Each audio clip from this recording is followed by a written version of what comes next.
Um, I think the first thing to do is to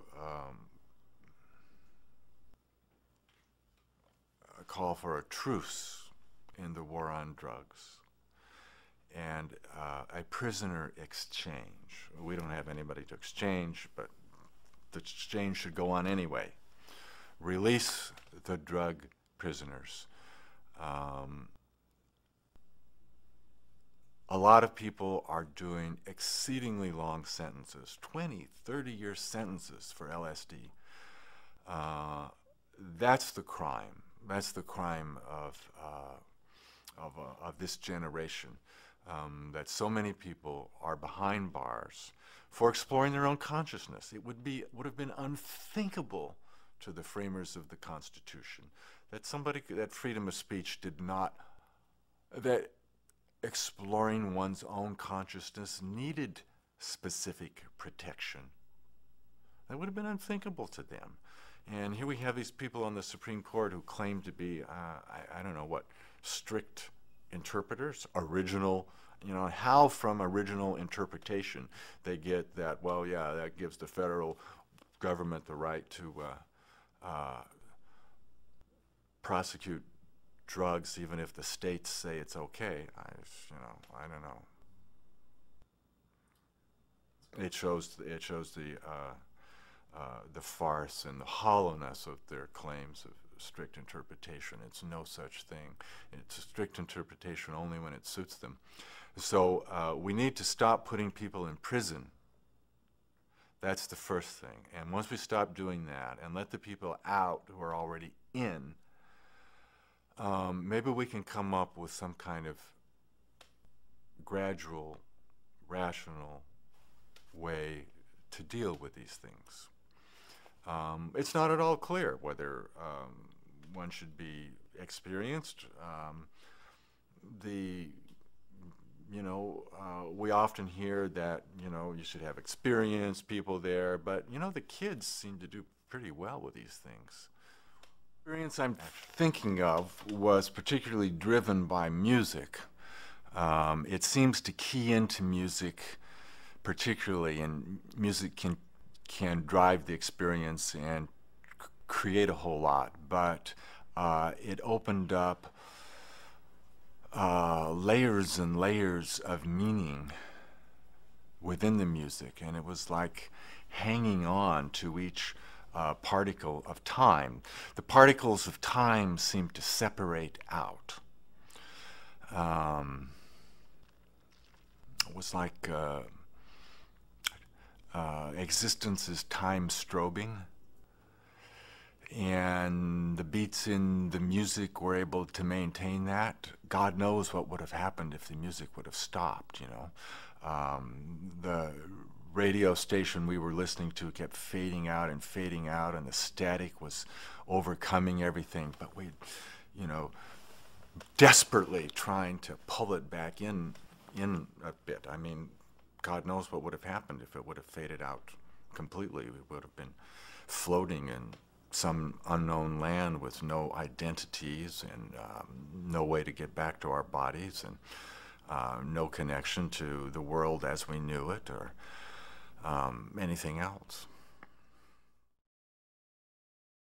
The brain, and in particular the human brain, is the most complex structure we know of in the universe. It's incredibly complicated. It has hundreds of billions of cells, perhaps 100 billion or so neurons, and perhaps 5 to 10 times as many of another kind of cell called a glial cell, or class of cells. And all of these, perhaps up to 1 trillion cells, are interconnected and interacting in various extremely complex ways.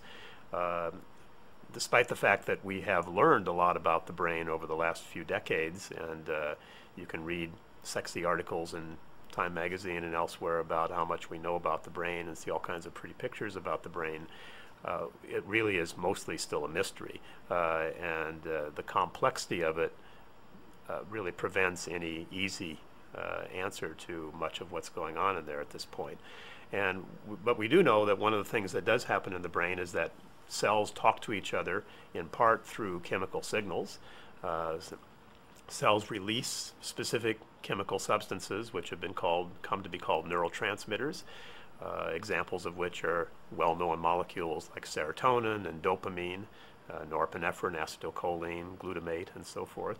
And then these signaling molecules diffuse from one cell to the next, and they bind to specific protein structures that are in the downstream cell that are called receptors.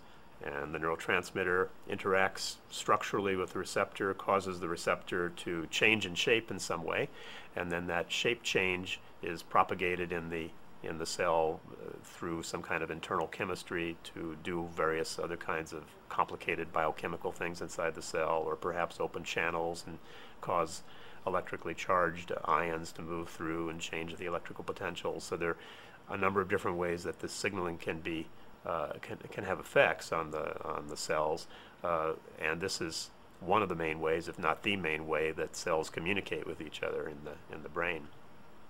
And recently, as I mentioned, these trace amine receptors were discovered as a new kind of neurotransmitter receptor. Well, a new kind of receptor that presumably responds to endogenous neurotransmitters, and it was found that things that were already known, like dopamine and serotonin and so forth, really didn't have any effect at these receptors of significance.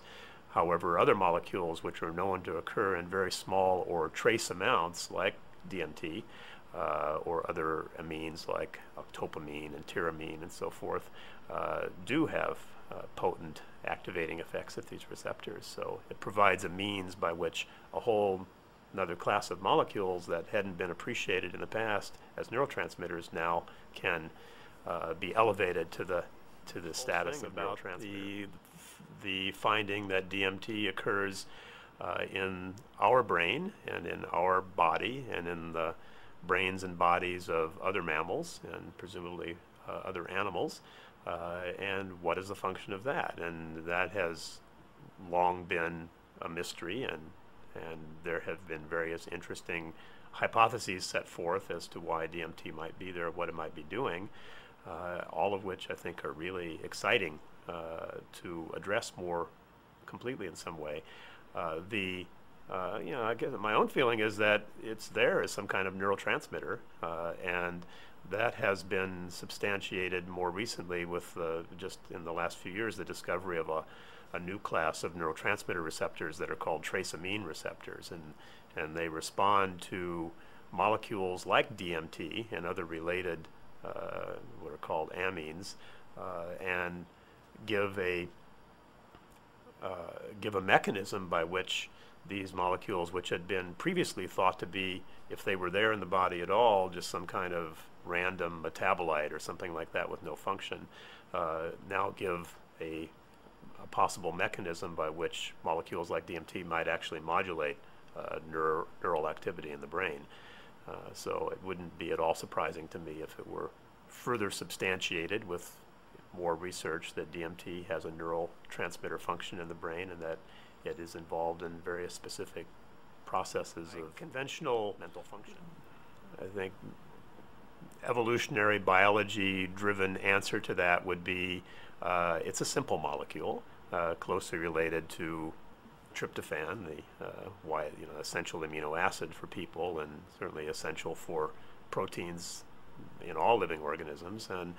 And plants are complex and variegated chemists, and they make derivatives of amino acids in copious numbers, and this would be a reasonable, simple derivative to make. So it's around perhaps for that reason, but that sort of begs the question of why do plants make anything that is not obviously essential to their needs, and why DMT is occurring in plants, and why psilocybin occurs in mushrooms, or mescaline occurs in peyote, or cannabinoids occur in the cannabis plant, I think is a really interesting and profound question that nobody has even really adequately addressed yet. So why, I think we really don't know. And then one could speculate, okay, well maybe as some have, that maybe the DMT is there for people to ingest it and become spiritually connected with our world and with the plant world and so forth. And perhaps something like that is going on, but that really goes beyond what we're able to kind of incorporate in our current scientific framework.